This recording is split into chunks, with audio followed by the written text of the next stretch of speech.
Oi pessoal, tudo bem? Voltamos para mais um vídeo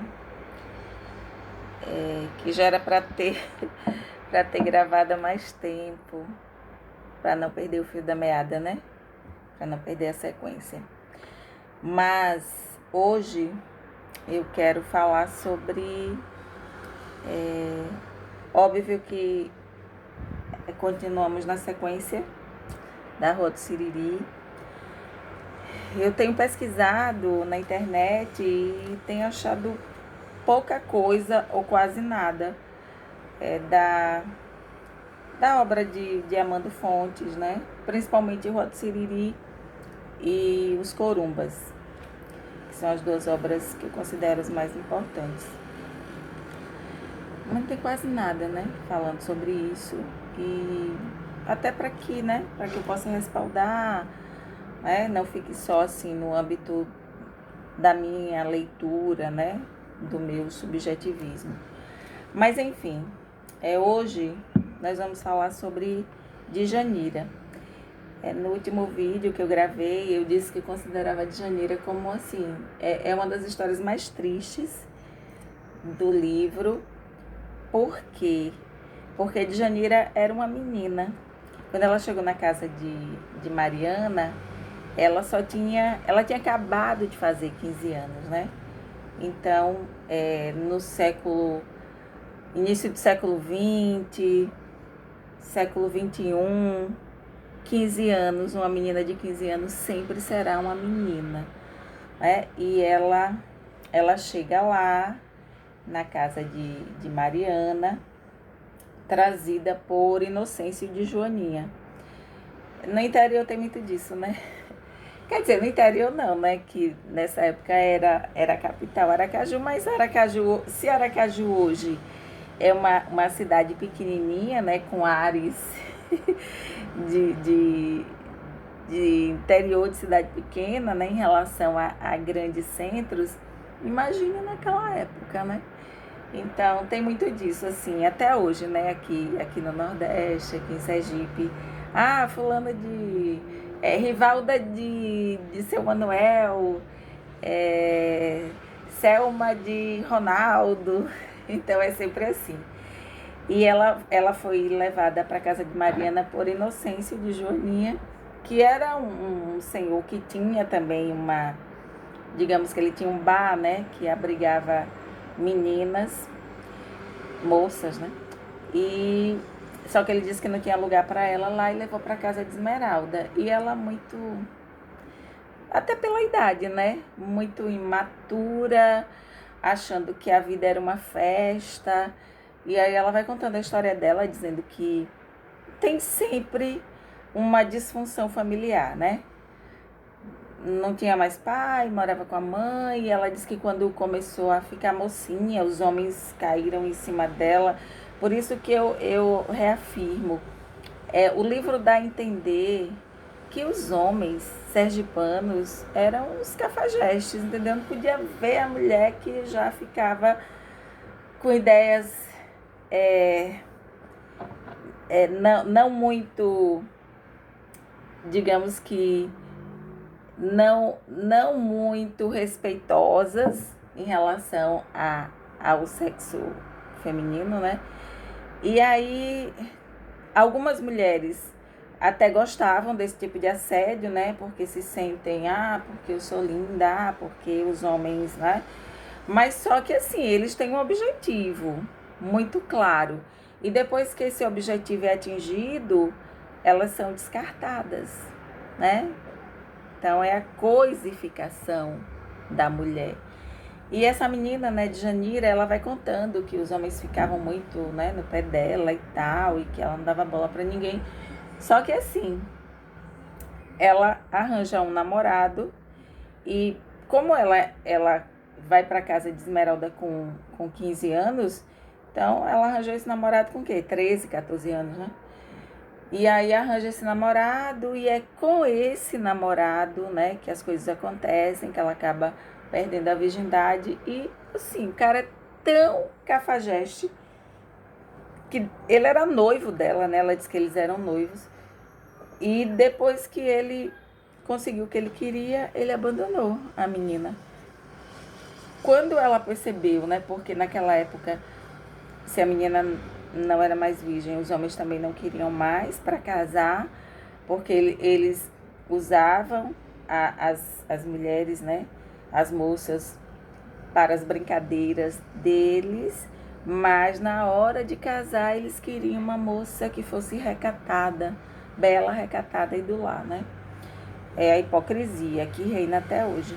Hoje, claro que de uma forma mais sutil, né? Naquela época era escancarada. E aí o noivo abandona. E ela, quando ela percebe que ela é uma menina bonita, né? Que ela consegue, ela tem uma sensualidade nata, que ela consegue atrair os homens, aí ela começa a aceitar presentes, né? Em troca de favores sexuais, e assim ela acaba virando uma mulher de porta aberta, né? Uma prostituta. E ela é distância.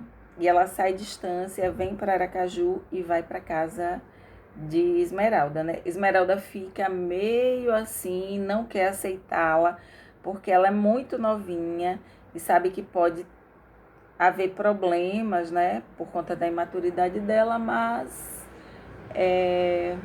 Esmeralda não, desculpe, Mariana.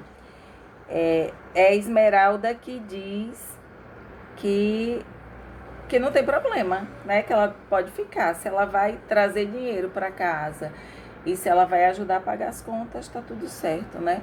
Tem umas metáforas aqui que eu achei que valeria a pena replicá-las.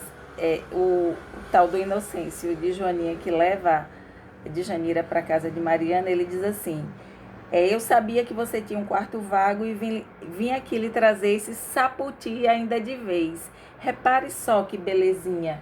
Saputi ainda de vez. Quem sabe o que é saputi, sabe que é uma fruta deliciosa. Eu amo saputi. Se você colocar uma sacola aqui de saputi do meu lado, eu devoro todos eles sem problema nenhum. Então, quando ele chama a menina de saputi ainda de vez, né? Ele tá fazendo essa metáfora, né? Uma fruta gostosa que ainda não tá no ponto de ser comida, mas que se for guardada ali do jeito certo, quando ela chegar no ponto de ser saboreada, ela é um manjar dos deuses. Então, achei essa metáfora muito interessante, embora de Janira, né? Era um saputi de vez que já estava sendo degustado e comido por muita gente. E ele ainda diz mais, aí, uma coisinha dessas chama homem, como flor de laranja chama abelha. Então eu acho essas metáforas maravilhosas, né? E aí, né, tentando convencer Mariana a aceitar a menina, e Mariana, né, por fim, aceita, por questões financeiras também, porque se ela tinha um quarto vago, né? Então as despesas estavam divididas por 3. E eram sempre 4 que moravam na casa. Então sempre pesava, né? No bolso de alguém essa divisão. E a Djanira fica na casa de Mariana. E os homens enlouquecem com ela, né? Porque ela é bem novinha. Passando o carro aqui, fazendo barulho. Ela é bem novinha e além de ser jovem, né, essa questão, né, da mulher viçosa, né, nova, colágeno bombando, ela ainda era meio desmiolada, porque, né, ela fazia umas coisas que as outras não faziam, eles ficam, ela cai, né, no gosto popular masculino. Ai, vocês estão sabendo da estanciana que está lá na casa, né? Lá na casa de Esmeralda, de Mariana. Ah, é sim, de Janira. Aí levam ela para fazem farras, levam ela para as farras e ela faz a alegria, né? Dos homens. E aí, né? O tempo vai passando e num determinado momento de Janira, ela contrai uma doença, uma DST, né? Uma doença sexualmente transmissível. Não é dito qual é a doença no livro, mas provavelmente sífilis. pelas características, né, que são dadas. Então, ela fica desesperada quando ela vai atrás de Mariana, né, para dizer que, ó, eu peguei doença ruim, né, porque aqui no Nordeste também tem essa coisa de quando a doença é uma doença maligna, por exemplo, não se fala o nome da doença, né, pegou doença ruim, tá com aquela doença, tá com, né, antigamente dizia, tá com CA, nem pronunciava a palavra, né, no caso do câncer. Ou então, quando fala baixinho, né? Era como a pessoa condenada à morte. Hoje em dia, graças a Deus, não, né? As doenças já... A ciência já avançou a ponto né, de pessoas se curarem de doenças que eram consideradas antigamente incuráveis. E ela vai dizer que está doente, ela se desespera, e Mariana pede ela que não se desespere, porque ela não é a primeira, nem vai ser a última a pegar tal doença, mas ela fica desesperada.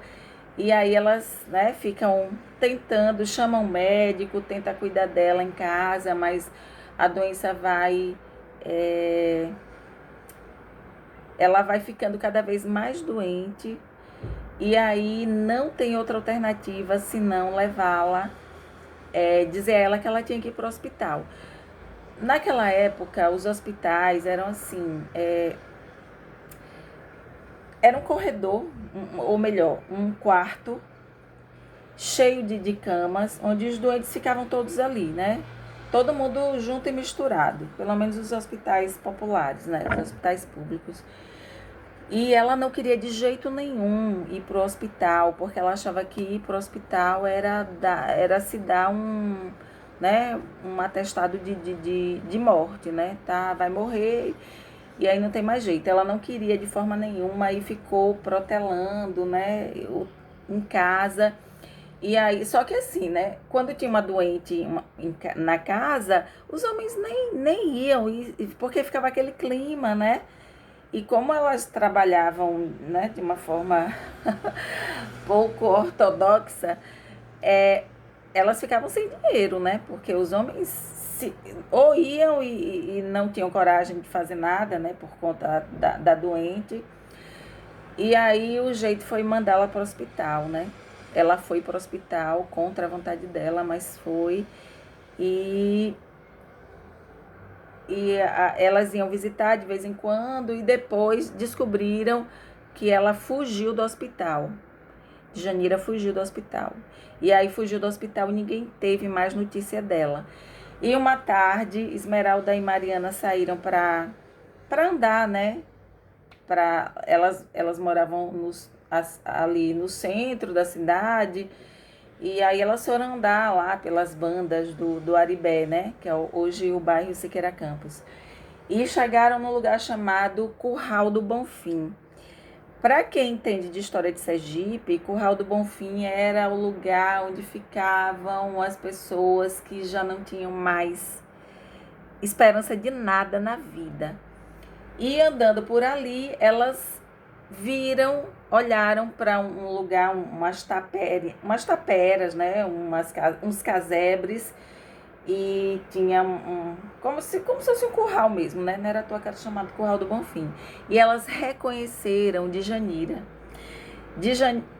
Magra, toda cheia de placas cor-de-rosa no corpo.